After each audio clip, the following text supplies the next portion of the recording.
July 10th, 2020. This is Nerd Bourbon episode 162. I'm Seth Sturgill. And I'm Todd Sturgill.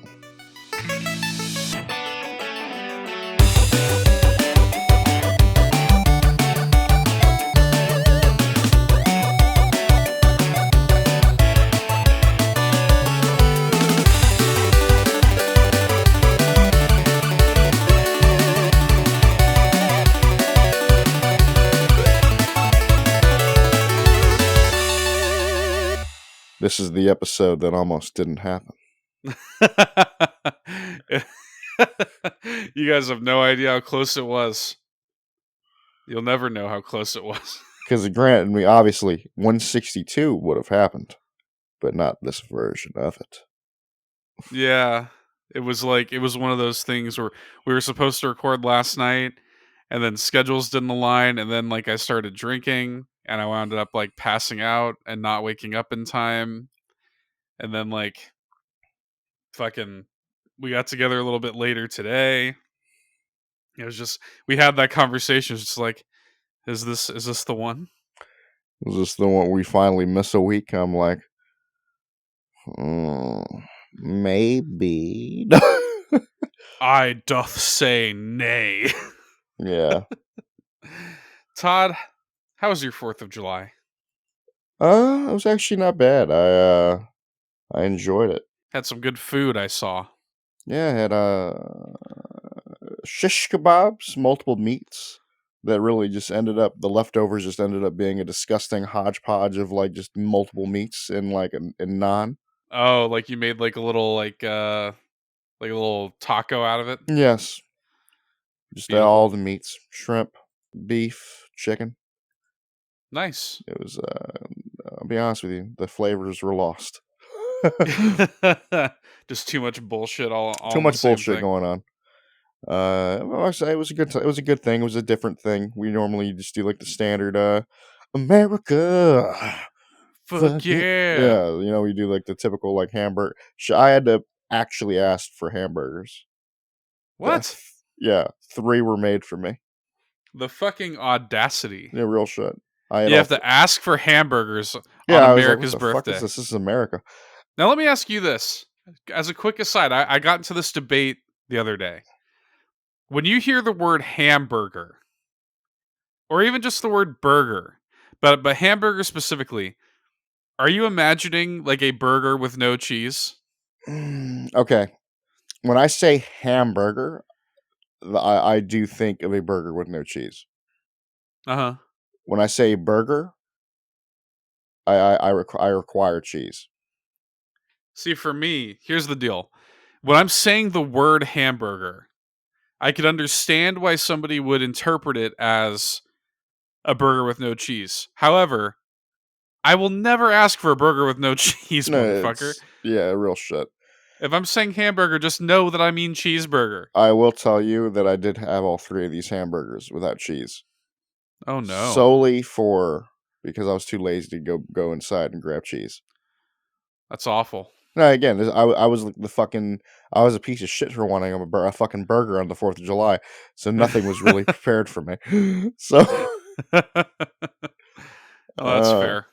Granted, apparently I ate them so fast it was hilarious. No, my sister did. My sister thought I ate 1 burger. She's like, what sauce did you? Because she brought this garlic mustard. Ooh, I put on one of them. Solid. Sounds good. Yeah, and then there was a truffle hot sauce that she wanted me to try. Just pounding them down in full in a wimpy mode, huh? Yeah, exactly. And then one of them, she had this jardinere, these it's cauliflower, some jalapeno in there, some carrot. It's some love fucking, that shit. Yeah. Put a little spoonful of that on my 3rd burger. Ate all of them in a quick succession. And then she apparently only thought I had 1, which is funny. I'm like, oh, pathetic. I just sucked them down. Fucking, I remember later on that day, we got together on Skype, and fucking your sister was like, "Oh, I want to play Mario Kart," and it aroused me. I was like, "Oh, somebody wants to play Mario Kart with me?" Yeah, I was just like, don't get him started.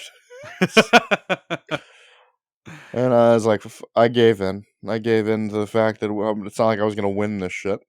I smoked you motherfuckers. Of course you did. It was here's the thing. It was so funny. I think I might have told this story on the podcast somewhere in these 162 episodes.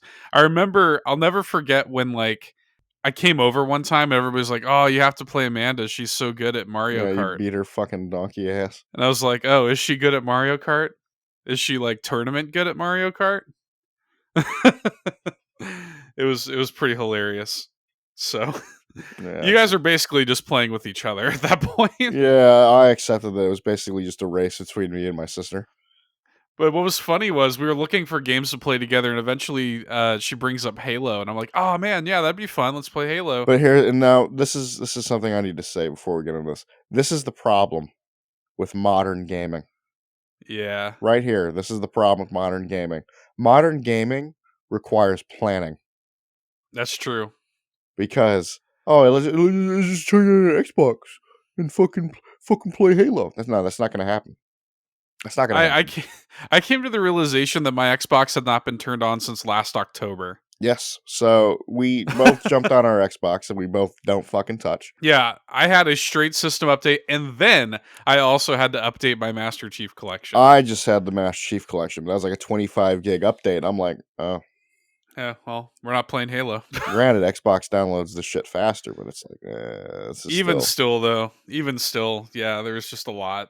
We did not play Halo. We did not play Halo, and I ultimately I think that moment that was the wake up call for me, where I was like, you know what, dude, like I really don't think there's anything they can do to sell me an Xbox Series X. That's my thing, man. Like, I really don't think I there I, I is. respect, what they're gonna be doing with like all the, they got all the studios and all that good shit. That's cool. I'll play it on my PC. Yeah, I think that's what I'm gonna do. I think I'm honestly just gonna say, like, one of these days within the next year, I think I'm just gonna say fuck it. I'm just gonna spend the money, and I'm gonna make like a really powerful PC that will handle Yep. these games and play them there. Mm-hmm. Like, I'll just have that, my Switch, and my PS5, and be good with life. Because the PS5 is like I've accepted that's. I don't know, man. I've become a Sony boy. I've become a PlayStation fanboy. We'll certainly see what happens. We got Xbox in the news, and there's some exciting Xbox stuff coming. But yeah, I think I'm just gonna be playing it on my PC moving forward. But Todd, what games have you been playing this week? A little hodgepodge of bullshit. A lot of You've been shooters. getting a lot of mileage out of that word, huh? I don't know. Hodgepodge. Hodgepodge has been in my title of this episode. Good little lexicon there. Yeah. But yeah. So I've been playing a lot of Call of Duty lately. I've been like leveling up. Like I've been unlocking some of the weapons in the game. Like I unlocked the 50 cal. I don't know if I mentioned that in the last episode. Yes, because I think we talked about the glitch. Oh, it fucking shreds. That's all I'm gonna say. So at that point, there's a shotgun that I just ended up unlocking just because I was using shotguns like a dickhead. So I was like, you know what? Let me try this shotgun out. Why not? Why the hell not? So I began using this shotgun. And there was one game I got like 90 kills. I was on shipment. Got like 90 kills. I don't remember what game mode it was. But all I know is I received a good old classic shit talk about it. Your mom's gonna get cancer because you're using a shotgun. I'm like, God, it took me back. It took me so far back. To the days of old. And it was that image. It was that fucking. I'm telling you, it was. They love using that one image. I think of what Saving Private Ryan. I think, uh, or like he turns old. Oh yeah. I was like, oh shit. I haven't seen one of these in a long time. But yeah, I've been playing with a couple buddies from work. They kind of know my off days now, so we've been kind of like meeting up after they get off of work and like playing a little bit of Call of Duty. We got Nice. a little group of games that technically we can all play together. We got like a GTA, PUBG, which is something I'm gonna talk about in a little bit. Call of Duty, and then also Apex, which we haven't touched yet. But we've been playing a little bit of Call of Duty, and like So my first day off was a Tuesday night. Tuesday night, we actually all three of us. First time I played with them, and like all three of them, all three of us, and like it's been a little minute. It's probably been like couple months since the last time I played with them. So I'm sitting there as soon as we all get into the party, I'm playing the boys are back in town. The boys. And it was a good time. It was like it's Warzone time. Get into Warzone, get our fucking asses whooped. And I'm like, no, boys aren't back in town. I saw a meme that was pretty good. It was like me going to play Warzone knowing that I'm instantly heading to the gulag. It's this dude putting on his like clown outfit. It's funny as I like, dude. I have no issue getting out of the gulag because I'm good at the gunfight. I'm good at gunfight essentially. Like and it is essentially a solo gunfight. Like I I have like I think there's only been one time, once or twice where I've like died in the fucking gulag. I'm not gonna say it, but it's always a thing with them, like with my buddies from work, where I'm like, I don't know if they're gonna make it out. Then at that point, I gotta sit there, get cash, and fucking redeploy them, dude. They actually since the last time I played, let me tell you this, bro. They buffed up some of that money that you need. Like shit's more expensive now in that fucking supply box. Oh yeah. Oh shit, dude! The loadout marker is like 10,000 now. I'm like, what the fuck? It's like 10,000. My ass. I ain't fucking. That's some bullshit. Yeah, it was a. Oh, that was a good time. We were playing that. Then we just ended up going back on like a standard, standard online, just destroying motherfuckers. Just playing a little gunfight. Forgot how good I was at gunfight. Gunfight's fun, man. Oh, dude, I love it. That was a good time. So then I've been playing. I've played about like 3 or 4 games of PUBG on my off days. I actually forgot how much I enjoyed PUBG. Hmm. Now here's the thing with it. I'm playing it on console. Off bat, not a good version of it, but it's playable. It's playable, goddammit. And I actually was like, it's. Here's my thing with PUBG on console versus PC. That game was made for PC. You can tell it just by the way it plays with a controller. I'm not gonna say like you can't play it with a controller because I was like shitting on motherfuckers. Yeah. I was like, dude, like my first game I played with my my buddy from work, we were doing duos, and we ended up actually making the second place. The only reason we got fucked was because we were playing it a little too safe, and we ended up getting fucked by the ring at the last little area. It was fine though, but just doing the Lord's work. Uh, Me and him were talking like why I actually think I enjoy PUBG over like Warzone is I actually kind of prefer the slow, methodical take of PUBG. It's not like that fast paced. You can kind of Mm. like take your time. Warzone, it's a go go go go go. You I know, definitely prefer the faster pace.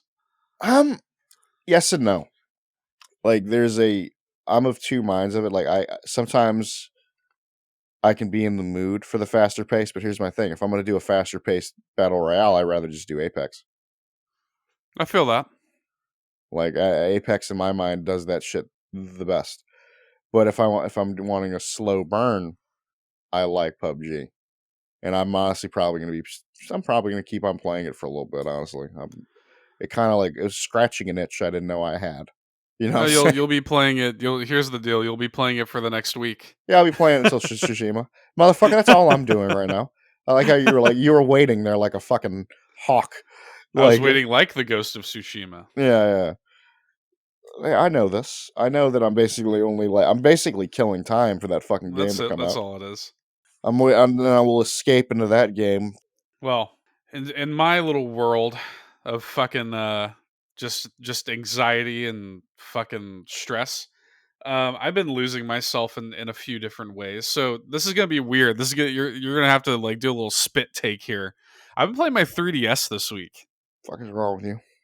Yeah, I know it's weird, but I've been fucking with my 3DS every night, like before I go to bed.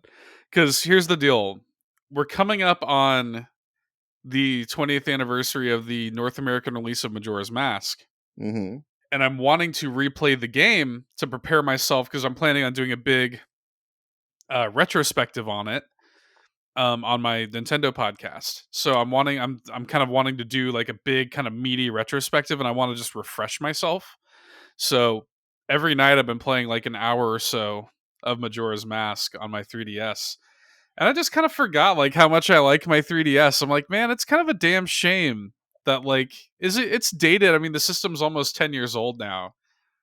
But it's a really good little system. I actually like it.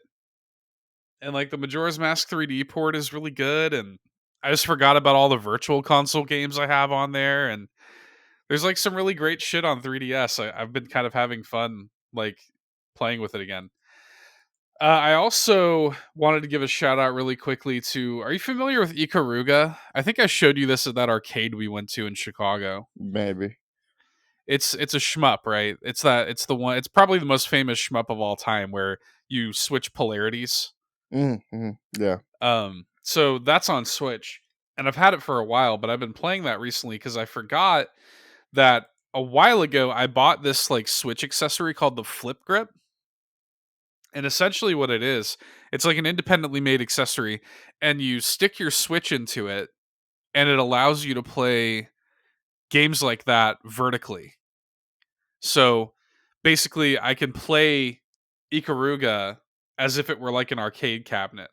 Mm-hmm. Oh, okay. It's really fucking cool actually. Like it's really simple in its design. You just put it in there, go into the game settings and turn it into vertical mode, and all of a sudden you've got like this nice big vertical screen to play the shmup with. It's nice.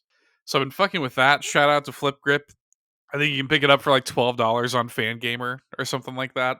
But yeah, other than that, the big thing I've been playing on Switch is Bug Fables, which is a Paper Mario clone. There's no two ways about it. It's a it's an indie game, but it's like a total Paper Mario clone. It's got a really nice like one of my favorite things about it is the actual like balance of the combat. It's got a really nice combat balance, and it's I've been having a really good time with that. If you're a Paper Mario fan, I highly recommend that, especially with the Origami King coming out next week. That's the one I'm really excited for. You're gonna be playing Ghost of Tsushima. I'm gonna be playing Origami King. We're not gonna talk about that next week on the show because again, they're coming out next week. But yeah, we will definitely the week after next have our full impressions on both of those games. I imagine we'll spend a really good amount of time talking about both of those on the show. So that's pretty much all I've been doing this week. Todd, are you ready for some news? No, the show's over. Actually, no. I'm just All right, fuck it. No. How many times are we gonna make this joke until the show is actually. until we mean it? Just look dead in the eyes with some intensity until you mean it. First thing I've got on here. So Amazon announced in collaboration with Bethesda that they're making a Fallout TV show. Did you see this? I did hear about it. Yes. I mean, there's not really any details.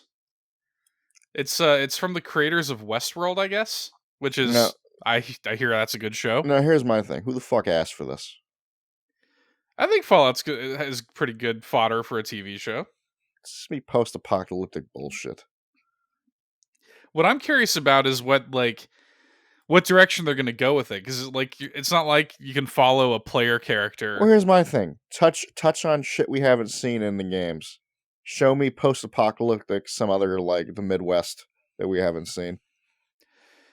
That'd be cool. Oh, you mean like in terms of setting? Yes. Yeah, that'd be kind of cool. But I'm mostly just like curious about like the again just the structure of it, like because I'm hoping that it's not just going to be like basically another like lone wanderer kind of bullshit. Like tell me an original story set in the Fallout universe. Yeah, a new setting would be nice. I would like to see that. I think that could be really cool. The potential is here. And I think another thing that you sort of need to read between the lines here with this announcement is Amazon's kind of taken this TV shit seriously. in terms of like the sort of like nerd culture TV stuff. Because I mean, they've always done TV shows. I think Amazon's the one that has like Handmaiden's Tale or whatever and all that shit, right? Man in the High Castle and like Marvelous Miss Maisel, these like kind of popular shows. I think those are Amazon shows. But like it's like now they're doubling down on stuff like Fallout, like they're doing a Lord of the Rings show, Hmm. like I don't know, man. They're kind of like they're down to clown over there at Amazon. So I'm intrigued. I hope it's It has my good. attention, but It does. It has my attention. So next up, I just wanted to give a couple of reminders to our listeners. So Devolver and Ubisoft both have got conferences this next week. Devolver's is actually tomorrow at the time you're listening to this. It's Saturday, July 11th. And then the next day on the 12th is when Ubisoft is having their Ubisoft Forward event. So again, next week on the show, we will be covering the announcements that are, that are worth talking about from that. I'm sure Ubisoft in particular is going to have some cool shit. You'll see some more Assassin's Creed, hopefully, actual gameplay. some actual gameplay. See some more Watch Dogs and stuff like that. We'll see what they got. As far as Devolver, I always enjoy Devolver shows because they're just so batshit. Yeah, they have a lot of fun with their little setup. So I'm looking forward to watching that. But yeah, we're gonna cover that on the show. I just wanted to give you a reminder. Another thing coming up at the end of the month on the 23rd is the Xbox Games Showcase happening July 23rd. It's going to be kind of their version of what we saw Sony do. It's going to be their very first party focused sort of event where they're going to show off first party Xbox Series What day X is they doing this? titles. The 23rd. The 23rd. Yep. What time? 9 a.m. Pacific. So that's 11 for us. I can actually watch it So yeah, definitely. What day of the week does that fall on? Thursday. Thursday. Okay. So I'm coming So we off one of can. my off days. All right, so we can watch that together and probably record the show after. So yeah, that's happening. There's a lot of stuff we already know. The only thing that's really confirmed to be appearing is Halo. We know for sure we're going to see Halo Infinite. I'm assuming we're going to see. I mean, here's the deal, dude. Like Xbox is coming into this with all of the bullshit that they took away from that last event where there was just no gameplay. Hmm. And then like everybody loving what Sony had to show. I think they're coming into this knowing all of that. So they kind of have to bring the fucking thunder this time around. You know what I They mean? basically need to sit there. They got all these fucking studios. They better come out and whip out that schlong and plop it on the goddamn table. Yeah, I think the safe bets, I mean, obviously again we already know about Halo. I think Hellblade 2 is going to be there. Which is something that I'm constantly forgetting is a thing. Oh, I'm not forgetting. I haven't forgot. I mean, look, I love Hellblade, so I mean, I'm looking forward to. I think The f- that's probably going to be there. I think How we'll get a dare little you? bit of How a. dare you disrespect Hellblade? I'm not disrespecting it. You forget. Shit. You're forgetting. That's disrespect. That was what our number 2 game of the year that year. Shit, it would have been my game. Honestly, if what game was it? It was Breath of the I Wild, I think, think. yeah, I think Breath of the If Wild beat Breath of it the out. Wild didn't exist, it would have been my game of the year. Yeah. So anyway, we're both both big Hellblade fans. I think we're probably going to see that there. I think the big shock. I think the big thing we're going to see is I think we're going to get that Fable teaser, man. I think we're gonna get Fable. I don't think it's gonna be like a full fucking reveal or anything like that. It's But I just think gonna be like a shitty teaser. It's gonna be get everybody like talking about Fable again. I think we're gonna get. I don't think there's all this stuff about Perfect Dark. I don't know if we're gonna see that or not. I don't think we're gonna see anything from Gears. It's just too soon. We just got Gears 5. We're not gonna see anything from Gears. And then I think we might get a little bit more of a look. I forget what it's called. That one that Rare is working on that actually looks kind of cool. Hmm. You know what I'm talking about? Like fantasy one that they're working on over Yeah. there at Rare. I don't remember what it's called, but it has an interesting art style. What? Um, I'm completely blanking on the fucking name. But anyway, I think we'll see whatever the fuck that is. I think we'll see that. And I think we'll probably also see something from Obsidian. I feel like Obsidian was a big acquisition for Microsoft. I think we kind of need to see something from them. I also think that this is probably the place that we're finally dude, it's July and the new Call of Duty has not been announced yet. We know it exists, but it has not been like officially revealed. I think this is going to be the place. I think Xbox is probably going to be the place. So we'll see. But we will certainly reconvene after that happens to talk all about it on the show.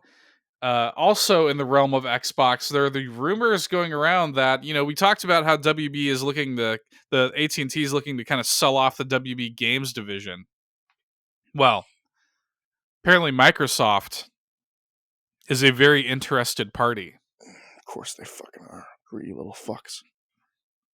Trying to gather up more stuff. I mean, dude, could you imagine if they buy WB Games and all of a sudden Arkham is like a Xbox franchise? Mm-hmm. Could be a big deal. I don't know if I feel. I mean, like all these licenses are cool and all, but I don't know about you. I don't know if I would like if it were me on a personal level. I don't know that like licensed games, which is primarily what WB makes. I don't know if that is worth how much money they would have to pay to get it. Personally, like a lot of these games are great. A lot of these Lord of the Rings games, the the Mordor games, the Arkham games, that's all fine. The Harry Potter game coming out, that's all well and good. But like, I don't know. I think I would probably just let somebody else have the ball on that Mm-hmm. if it were me. I don't know if Microsoft should care too much to have that in their stable, but it sounds like they do. So At this point, they're trying to get a monopoly on all the fucking studios. Little bastards. just trying to buy up shit. You'll have to come here to play the games, bitch. I hope it pays off for them, man. I hope they have some really cool stuff in the pipe. I mean, I want to play these games. I just hope they're good. So that's happening. There's another thing that I wanted to really briefly talk about. So this was interesting. We talked, a couple weeks ago, I think, when they announced that Kingdoms of Amalur was getting a little remaster. A re-reckoning. Call it by its true name. Getting a re-reckoning. Well, it was supposed to come out in August. It had a slight delay. It's now coming out September 8th.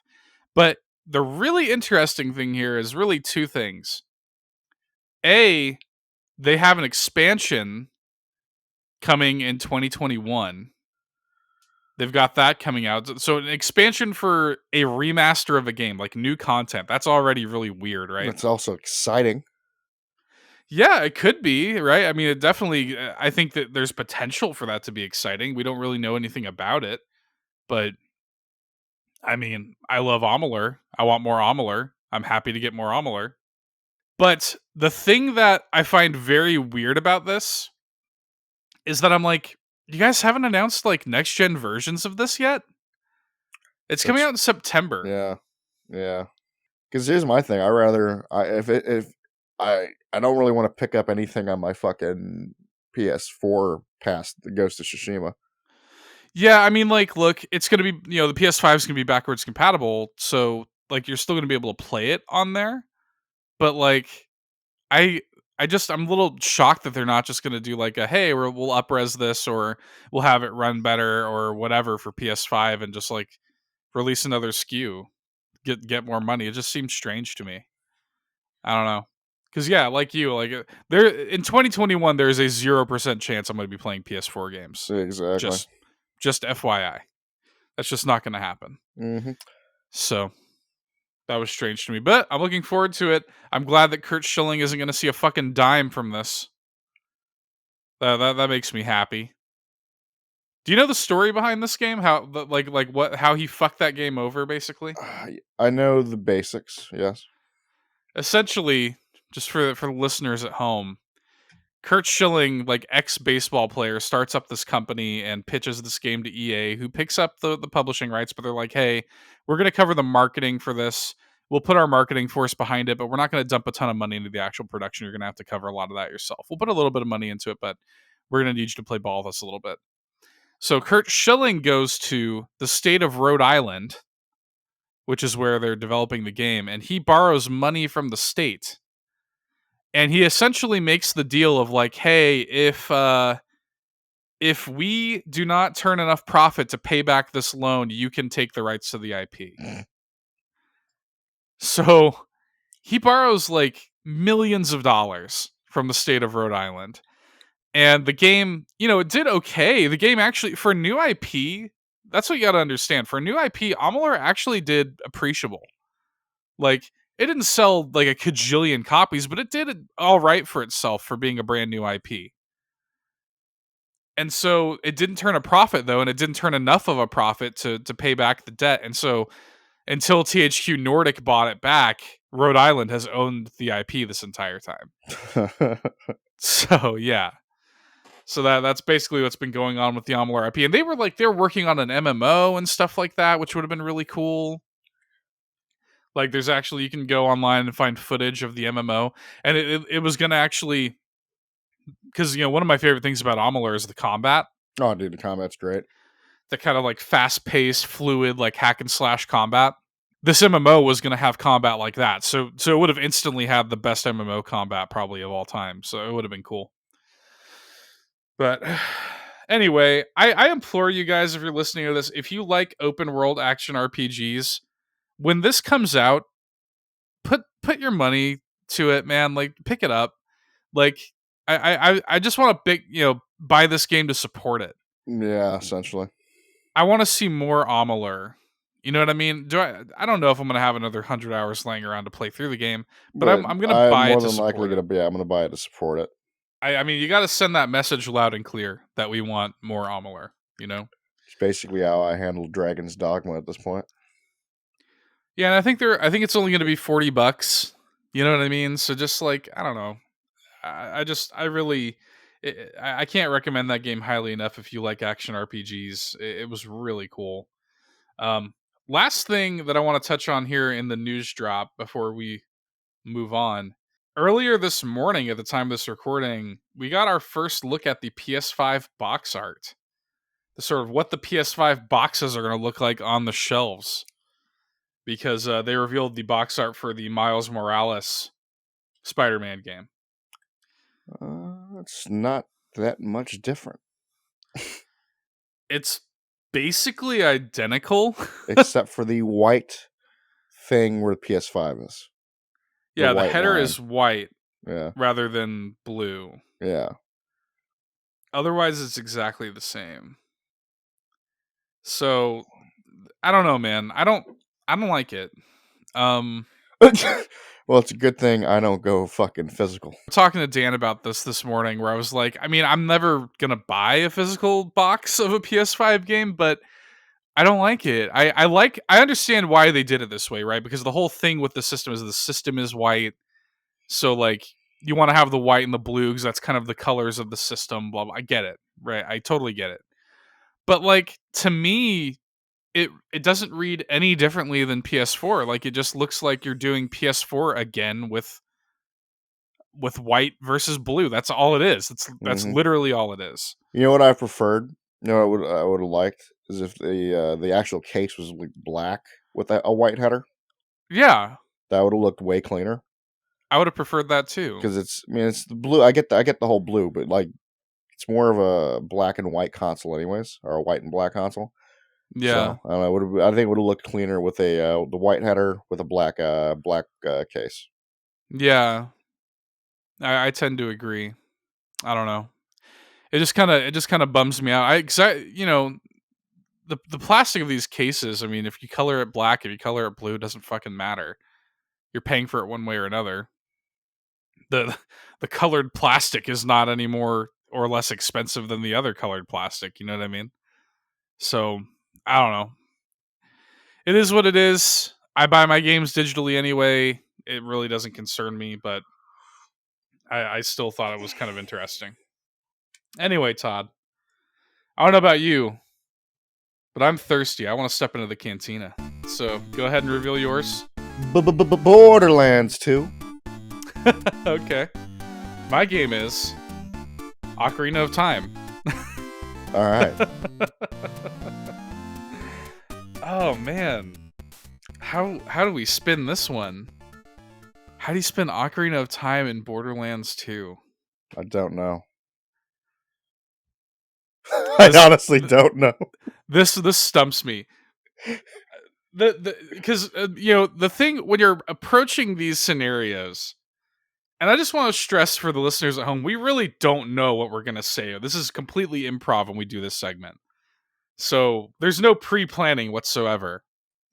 So coming into this, I always kind of approach it with like I try to find the similarities between the two games, or like the things that like I think could gel or be a connective tissue between the two games.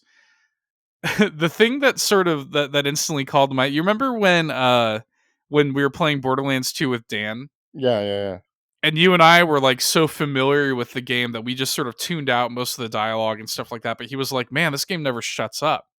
Right? oh yeah, that is a thing. It sort of reminds me of Navi a little bit. Like, You're really yeah. grasping at straws, and I love it.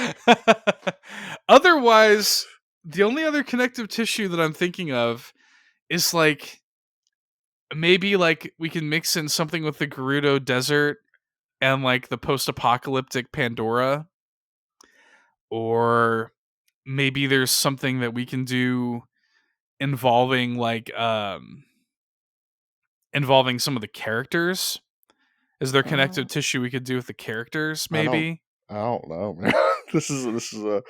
I feel like we fucked ourselves with this one. We got to figure it out. We got to figure something out. I mean, you want to go for like the obvious shit where it's like Strip you the want to go flesh, salt the wound. that's not a bad idea, because you know it could be a margarita at that point, or a Mm-hmm. daiquiri or something with Yeah. salt on the rim. Okay. Haha. So I like that angle of it for Borderlands. So how do we incorporate Ocarina of Time? I did my part. No, I'm just playing. Okay, walk with me on this. Just take this journey with me. If it's a margarita, all right, what are the core components of margarita, right? It's like citrusy flavors, it's Mm-hmm. tequila, Mm-hmm. it's the salt on the rim, but one of the primary flavors of a margarita is lime. Yes. So, Ocarina of Lime?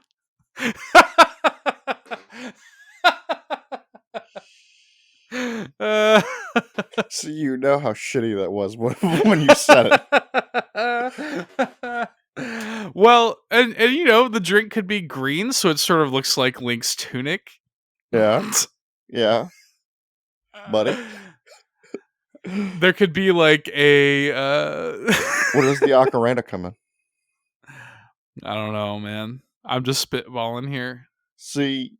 I like the margarita angle though. On some Okay. real shit, I think that is good. I think that is good. Because the strip the flesh, salt the wound thing, I think makes sense. Mmm. What if we did it like a mojito margarita sort of vibe, Okay. but we kind of pitched it like it was like a Deku Tree Okay. reference? Okay. Because you know mojito's got the mint in it, Yeah, yeah, yeah, yeah. so there's quite literally like leaves floating around in it. That's Mm. disgusting. No, You know, mint leaves. I know.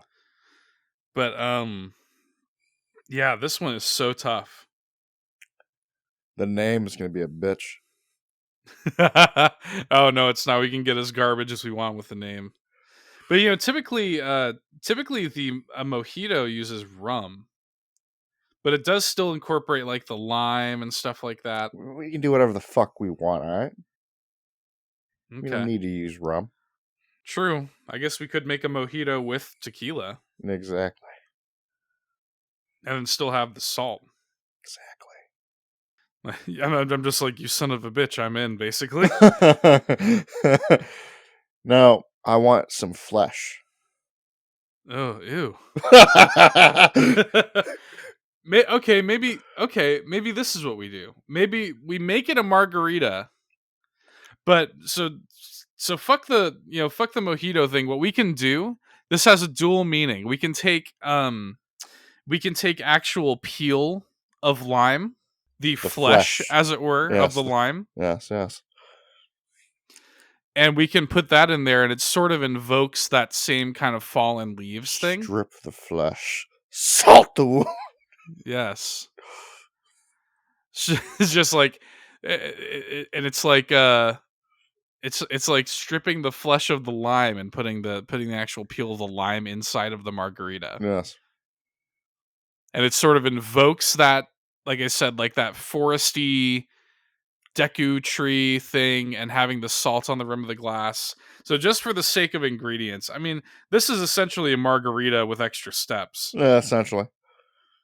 So you get yourself some good tequila, you get yourself some lime juice, some like whatever, whatever you want in terms of that. Some people put like orange, stuff in there, orange liqueur or whatever in there, but it mostly consists of, the big thing is you need high quality tequila Yes.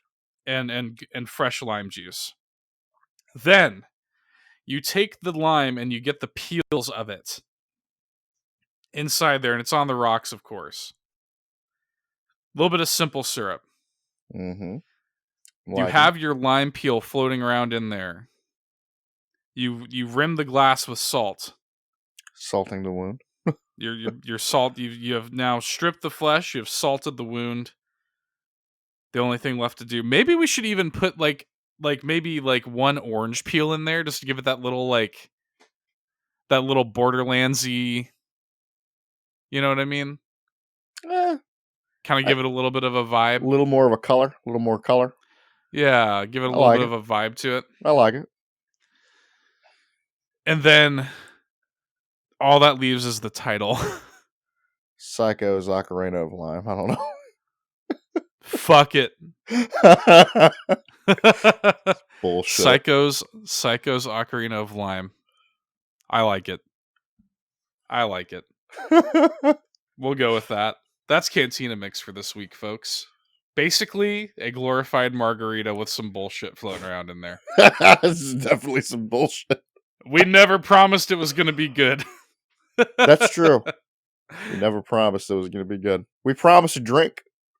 We promised a product.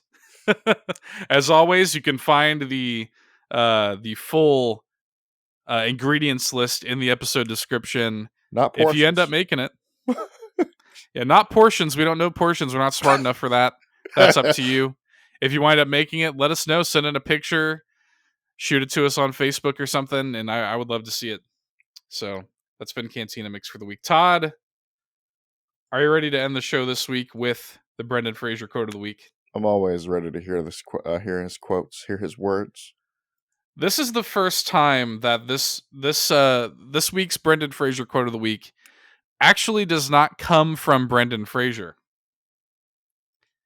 It comes from Rick O'Connell. I like it. His legendary performance in 1999's The Mummy. I should. You're being a bitch. All right, go on. The quote is, and I thought this was powerful. Rick O'Connell's a character who has a lot of one-liners. If you look through the actual script of that Mummy movie, it's actually almost exclusively one-liners. And this is no different, but there's something powerful in this quote, I thought. The quote is, quote, "I only gamble with my life, never my money." End quote. Mm-hmm. What another powerful piece from Brendan Fraser as Rick O'Connell in 1999's The Mummy, a movie masterpiece. Bitch, I love that movie. You can go fuck yourself. I thought that was actually kind of a good quote, though. I was like, oh, okay, there's a little bit of a diamond here in all the shit. Fuck you. So, I love that movie too, but it's not like well written. It's not Citizen Kane. It's a good movie. Can we agree though that like that series just got progressively shittier after the first one? Oh no! All right, here's the deal. I like Mummy 1 and 2. 2 is not as good, but I still like it. I don't talk about the one with what's his name in it, the Dragon Emperor. I don't talk about that one. Tomb of the Dragon Emperor. I just remember I saw Mummy 3 with a girlfriend, and we just made out the whole time. Yeah, it's not a good one. It was just boring. Yeah, it's not good. Anyway, that's been our show this week, folks. You got anything else you want to add before we wrap it up, I Todd? think that's about it, man. All right, everybody. We'll catch you next week. Thanks for listening. Get fucking dunked on. Bye. See ya.